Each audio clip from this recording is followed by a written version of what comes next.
Good morning. আজকে একটি গুরুত্বপূর্ণ কথা নিয়ে এসেছি। সেই কথাটা আপনারা সবাই 1 মিনিট শুনবেন, যাবেন না 1 মিনিট শুনবেন।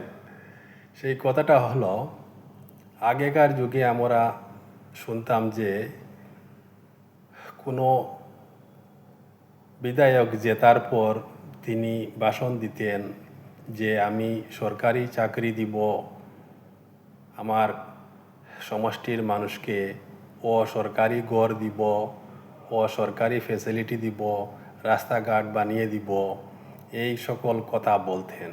কিন্তু বর্তমানে কিছু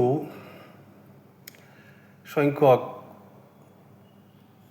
প্রার্থী জিতার পর তাহারা এই কথা বলেন, আমি এইবার ইলেকশন করব, মানুষের ঘর দুয়ার ভাঙব, আর যাহারা আমাকে ভোট দেন নাই তাহাদেরকে রেশন কার্ড থেকে বিতাড়িত করব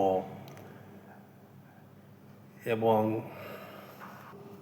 সরকারি ঘর থেকে বঞ্চিত করব ও অরুণোদয়কে বঞ্চিত করব, এই সকল কথা বলেন।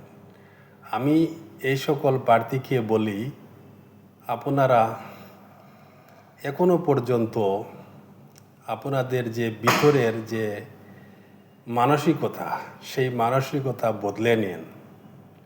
এটা কিন্তু বহুত খারাপ। এই খারাপ মানসিকতা নিয়ে বেশি দিন টিকা যায় না।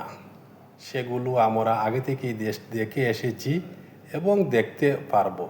কারণ আপনারা তো আজকে আছেন, কালকে তো নাও থাকতে পারেন। কিন্তু যে সকল বিজেপির বিধায়করা জিতেছেন তাহারা কীরকম কথা বলেছেন, যাহাদের ভিতরে জ্ঞান আছেন, যেমন মিলন দাস জেতার পরে কীরকম বক্তব্য দিয়েছেন, এই জুবাইর আনাম জেতার পরে কীরকম বক্তব্য দিয়েছেন, সেগুলো হলো মানসিকতা, সেটা হলো মানুষের পরিচয়। আর আপনারা যাহারা এই সকল দাঙ্গাবাজ শুরু করতে চাইছেন, তাহারা শুধু জেতার জন্য এই সকল কথা বলিয়া মানুষকে বিভ্রান্তি করা, আমার মনে হয় সেটা কিন্তু ভালো নয়। সেটা আপনার আজকে না হয় কালকে সেটার প্রতিদান ভগবানের কাছে দিতে হবে। ধন্যবাদ।